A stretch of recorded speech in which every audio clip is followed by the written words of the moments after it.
Baka hindi dugo yung bumalot sa kanya, kundi kukun. Tapos, mag-e-evolve siya at magiging buhaya.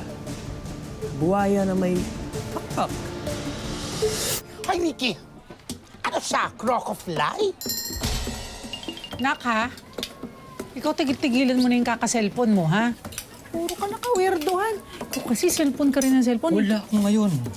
Pero mamang, hindi ako pwedeng mahuli. What's the cheese? Spread the cheese! Penis ang kanin. Ay, antipatikong to.